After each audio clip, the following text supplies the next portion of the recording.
For as long as humans have fought wars against each other, the very earth we live on has been just as dangerous and no less merciful than the cruelest among our enemies, if it is not respected. While nature certainly cares not for the violence we commit against each other, war has often simultaneously placed civilized men in a fight against the wild and unforgiving expanses of nature. It thus occasionally sets man not only against his human enemy, but against the opportunistic predator. Those animals, likewise driven by their instinct to survive.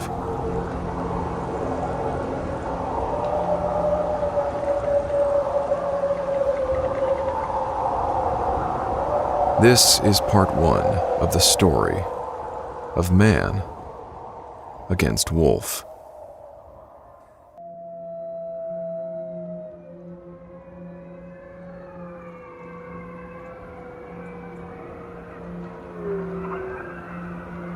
Wolves are among the most recognizable animals on Earth. Despite the expansion of human settlements and mankind's intentional eradication of wolves across the globe over the centuries, these canine animals continue to inhabit large areas of nearly every continent north of the equator. Perhaps not so ironically, despite the obvious differences, wolves have much in common with humans. As evolutionary demands would dictate, they come in many shapes and sizes, varying in appearance and in their social behavior, based largely on the environments in which they have adapted to survive. Like humans, wolves are considered to be complex and highly intelligent. They continue to thrive due to their social hierarchy.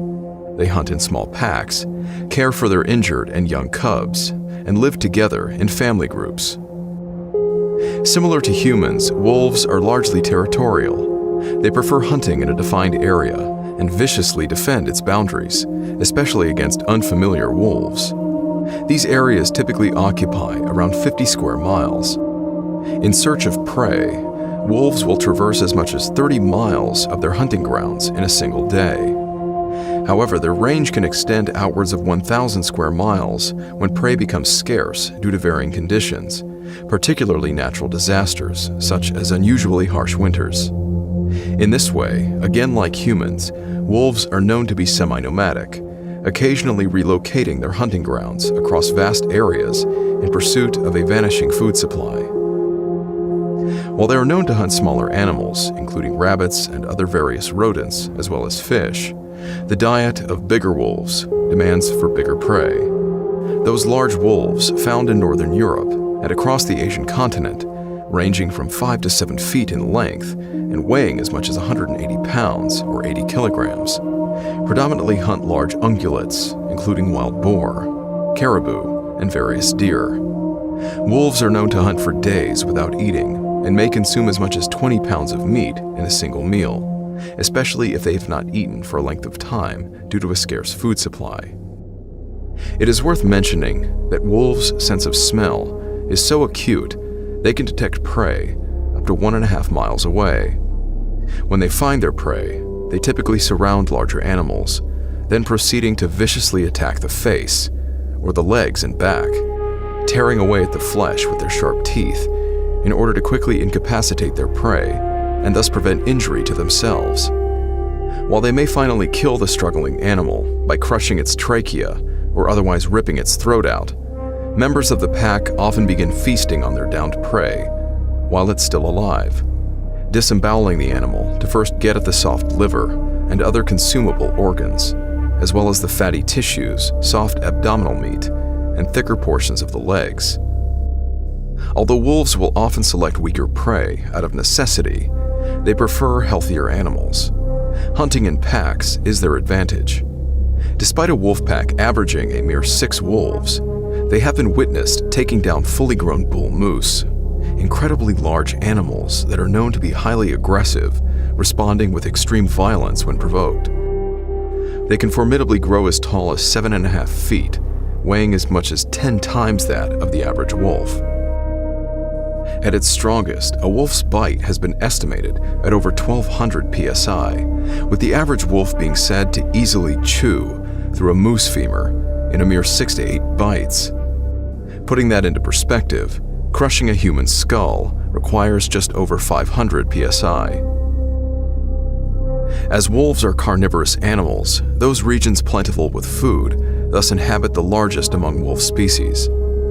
Unfortunately, for some, among the human inhabitants of Europe, Russia, and the Asian continent, as well as those men sent to fight international wars in those regions, some of the most formidable species of wolves inhabit these areas, being highly adapted for survival in even the coldest and most inhospitable of climates.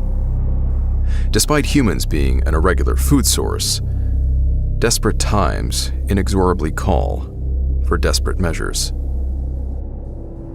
The story of wolves and mankind predates recorded history, with scientists still debating such questions as the origin of domesticated dogs, potentially as far back as 40,000 years ago.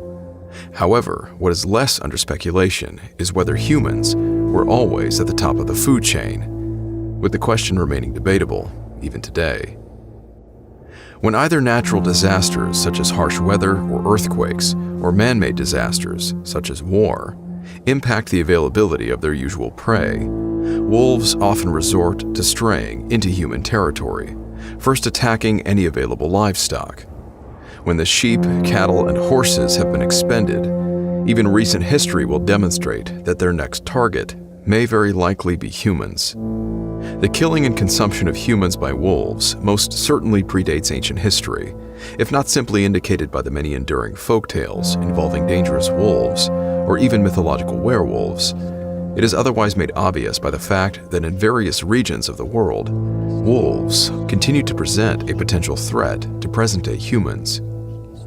Nowhere is this modern occurrence of wolf attacks more prevalent than in Russia. The most recent occurred in early January of 2021, when an unarmed Russian farmer suffered various injuries while stopping a wolf from attacking his horse and cattle, after it had already killed his 2 dogs. Fighting the animal barehanded, he strangled it to death. Other villagers in this area of Novotroitsky say that such wolf attacks on dogs and farm animals are becoming far more common after the destruction of forests in the region. However, less frequent attacks on Russian citizens in recent years have still occurred in widespread locations around the vast country. Unlike North America, in Russia, wolves have evidently remained a recurring threat to human life over the centuries. The unnamed farmer may very well consider himself lucky for having survived his deadly wolf encounter. In his 2007 publication, Wolves in Russia, Anxiety Through the Ages, a compilation of 50 years of combined research on Russian wolves, author Will N. Graves asserts that a healthy athletic man may fend off an attack by one wolf, but he will always lose to a pack, unless he is well armed. One reason why we have not had as many wolf attacks on people in North America is that the populace is armed.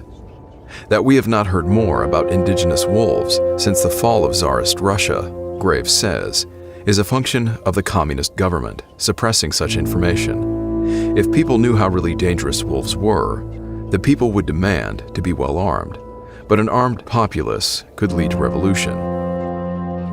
Graves goes on to say that decreasing wolf attacks over the centuries are likewise attributed to the deliberate hunting and killing of wolves to control their populations, especially in those regions of North America, Europe, and Asia, where wolf attacks were once considered common. However, when these areas are left undefended for several years, such as when most of their men are sent away to fight in a war, wolf populations left unchecked can rapidly increase. When a number of such natural and man-made factors randomly coincide, and an increasing wolf population occurs along with a disastrous decline in their food supply, wolves become desperate. Due to their territorial nature, intense rivalry can occur between wolf packs under most normal conditions. They do not tolerate each other, the exception being times of dire necessity. Starving wolves will occasionally break these instinctive tendencies. Small packs of these previously rival animals will uncharacteristically combine into what is known as a super pack, potentially escalating into a pack of hundreds of these now ravenous predators. While notably rare due to the unusual combination of various disasters, when these starving animals happen upon a large amount of unexpectedly accessible prey, including humans, they have been known to indiscriminately slaughter every living thing that they can, even leaving much of the unconsumed and mutilated carcasses behind. In his research, Will Graves refers to this erratic wolf behavior as surplus killing. In the 2003 publication simply titled Wolves, contributing author Dr. L. David Meck states that it is rare for wolves to kill wild prey in surplus. All cases of surplus killing of wild prey reported for wolves have occurred during a few weeks in late winter or spring when snow was unusually deep. This appears accurate, as throughout recorded history, abnormally massive or otherwise aggressive wolf packs appear to have occurred during abnormally harsh winters, with these events since becoming fabled by mankind. Due to their usual supply of prey vanishing, either due to the animals fleeing the area or dying, these events may culminate with wolf attacks on humans. While present-day humans around the world may find themselves better equipped to prevent such animal predations, as emphasized by Will Graves, historical records would reveal that the same cannot be said for many unfortunate citizens of 15th century France. With Europe's extensively recorded and published history of wolf attacks possibly outstripping that of other modern nations, Professor Jean-Marc Moisseau indicates in his research that France has long held the record for the largest number of fatal wolf attacks occurring during the 400-year period between the late 15th and 19th centuries. Indeed, Professor Morisseau suggests, this appears validated by the late 17th century French publication of Charles Perrault's Mother Goose Tales, as hundreds of Little Red Riding Hoods and Little Thumblings were attacked by wolves every year. As much as modern wolves may teach their cubs to avoid humans, humans have long found ways to warn their children to avoid wolves. A possible inspiration for such French fairy tales is the purportedly true 15th century story of the legendary Colteau, a massive man-eating wolf, which apparently, whether entirely true or not, remains a prominent footnote in the history of French wolf attacks. The exact year of the event is presented differently across various sources, occurring either in 1438, 1439, or as late as 1450. However, a paper published by the Ushka Center for Climate Change Research in 2015, comprising data from over 3,000 medieval records from over 100 sources, indicates that France experienced the very coldest temperatures of the entire second millennium in the 1430s, the last year of these exceptional temperatures being recorded in 1438, this year likely being the most accurate for the event. As with other similar wolf encounters, these abnormal conditions may well lend credibility to the story. In any case, the proliferation of man-eating wolves could not have come at a worse time for the French people, as during this particularly miserable Parisian winter, in the midst of the 100 Years' War between Great Britain and France, France was to be found already struggling on several fronts. Despite the recent end of the concurrent French Civil War, the recent liberation of Paris, and an increasing number of French victories in the now century-long conflict, morale among the Parisian peasantry was expectedly despondent as the year came to a close. City residents and nearby villagers found themselves suffering through not only hunger, frigid weather, and yet another outbreak of bubonic plague, but now the very real threat of being mauled to death in the city streets by an increasingly fearless pack of starving wolves.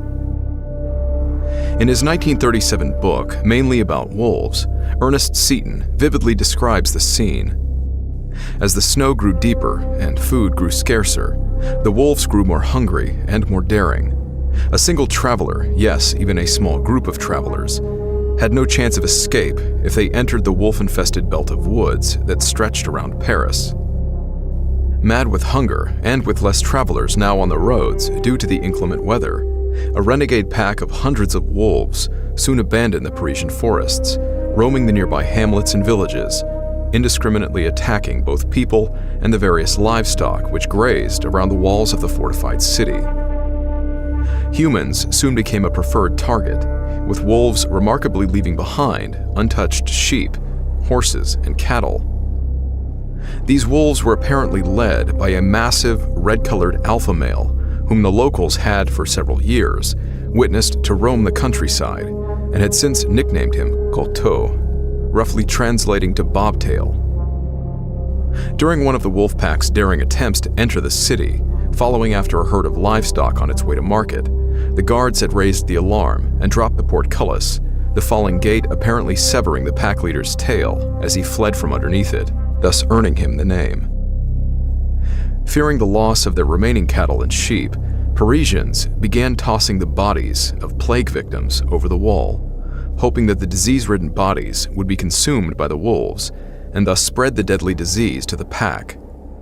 The wolves hungrily ravaged the human corpses, but unfortunately, only modern research would indicate that wild carnivores are rarely affected by bubonic plague. The plan failed miserably, as the wolves did not contract the disease, and it would appear the Parisians' efforts only served to give the starving animals greater motivation to find an entrance into the city in search of living prey. Their reign of terror would soon reach its peak, as one evening the wolves discovered a previously inaccessible 3-foot opening in the city wall, where the now frozen Seine River passed underneath it. They then slipped into the unsuspecting city and began prowling the vacant streets, chasing after dogs and other animals, before encountering a welcomed sight of some 40 men in the Notre Dame Square, as these clergymen were departing from the cathedral.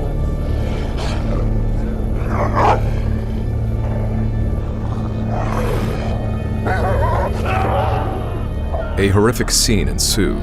The sounds of men's screams filled the night air as they became increasingly outnumbered and swarmed by the relentless predators.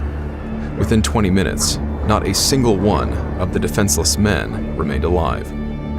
It is presumed that the witnesses to this event dared not enter into the bloody fray to offer assistance, as they themselves would quickly become victims. Having gorged themselves on human flesh, the wolves departed the city within an hour, before a significant number of residents could assemble to do anything to stop them. According to Ernest Seton, not a single wolf was slain. Understandably, the wolves' ability to enter the guarded city and commit such an atrocity resulted in widespread fear and mass hysteria. The captain of the city guard, a man named Beausoleil, thus requested that the king permit him to lay a baited trap for the wolves, while residents sheltered indoors. The gate over the river was to be raised several feet over the ice to permit the wolves' entry. The street entrances to the square of Notre Dame were to be barricaded, with a single entrance to remain, but with the construction of a gate that could be quickly lowered from a high window, thus trapping the incautious wolves inside the square. The captain ordered that no man or beast was to leave the city for the next fortnight, no garbage to be cast over the wall, thus robbing the wolves of any potential food. All garbage was to be instead scattered around the square, with any livestock that was to be slaughtered for food to be slaughtered in the square, so as to drench the ground in the scent of as much blood as possible.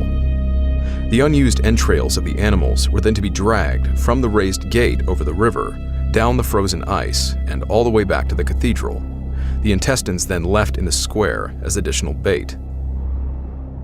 For several days, a number of wolves, Koto not among them, cautiously approached the river entrance, sniffing curiously. The effort to lure the intelligent beasts with spare beef and garbage appeared futile, until, after 10 days, when the captain resigned to order the slaughtering of an additional number of 20 healthy cattle in front of the Notre Dame Cathedral. Likely now desperate, in broad daylight, hundreds of wolves, led by their crimson alpha and their keen sense of smell, finally entered the city to begin their feast. Beausoleil himself lowered the gate behind them. Now entrapped in the square, with citizens of the city crowding around windows, walls, and nearby roofs to watch the spectacle, the men of the city began laying siege to the wolf pack with arrows. Many wolves were dead within the hour, with many more of the quick wolves either avoiding the arrows or ripping them out, failing to fall from a single wound. With archers continuing to sling their arrows into the mass of hundreds of swarming beasts, the great Koto had found refuge in the center of the square, protected by a large fountain, still accompanied by dozens of surviving wolves. Offering his salute to the king, Beausoleil, accompanied by a group of skilled fighters, descended a ladder into the square, as the gate was raised to allow dozens of wolfhounds to be sent into the fray to finish off the remaining wolves. Then came a scene that all the world would thrill to see, Seaton writes. The king wolf rose, gave one great gathering howl, the war cry of his race, and at the dogs they went. The battle lasted half an hour, and every dog went down. Great Couteau slew a dozen in that fray, and not a wolf was slain, but few were hurt. Beausoleil and his men then attacked with their long spears, killing a number of wolves, but sacrificing several men in the effort, with many being savagely bitten. Fleeing from their sharp spears, the pack leader and his remaining wolves dashed for the doorway of the church, taking refuge in the stone archway. With Beausoleil and his men forming a fresh attack to end these remaining wolves, the last to remain standing was the pack leader himself. Seaton concludes the epic battle, writing, Then Beausoleil, a valiant man, a lover of an even fight, cried out, Hold back, since only he is left and challenged me, we'll settle this in a single fight. And charged with his lance as knight against knight. The great wolf reared and sprang to meet him. The lance went through his chest, but he sprang with all his force, slid up the lance, and the man went down.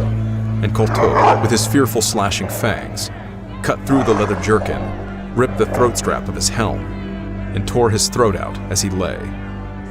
Down, down they fell at grips. Their red lives gushed, the great grim wolf and the brave strong man. They lay in death, together. The cathedral bells were then said to ring out, followed by others from various churches. 300 wolves were counted among the dead, as the city of Paris celebrated the end of the great Couteau's reign of terror. While these last series of events appear likely embellished, due to the seemingly convenient survival of Couteau as the last wolf standing, not to mention the glorified simultaneous death of both the great wolf and Captain Beausoleil, there does appear to be some terrible amount of truth in the overall story. Certainly, the people of France would continue to be plagued by recurring wolf attacks over the following centuries. The horrific stories of the beast of Gévaudan and the wolf of Soissons counted among them. However, with Europeans increasing efforts to eradicate such predators from their settlements, there would be few, if any, recorded accounts of such a significant pack of wolves for nearly the next 500 years, in the early 20th century, when almost the entire European continent found itself immersed in the First World War. In early 1917, amidst bitter cold temperatures along the lines of the war's Eastern Front, morale among Russian and German soldiers was as abysmal as the weather, as they miserably fought each other in and out of foxholes, the ground often being too frozen to dig trenches. Indeed, temperatures that winter would prove to be exceptionally low, coincidentally proving to be one of the coldest winters of the entire century, not only in that region of northern Europe and Russia, but throughout the entire northern hemisphere. As with the people of Paris so many centuries before them, despite harsh weather and the ongoing war around them, soldiers on both sides would soon find themselves suffering an even worse fate, unaware that they were now being hunted by a common enemy.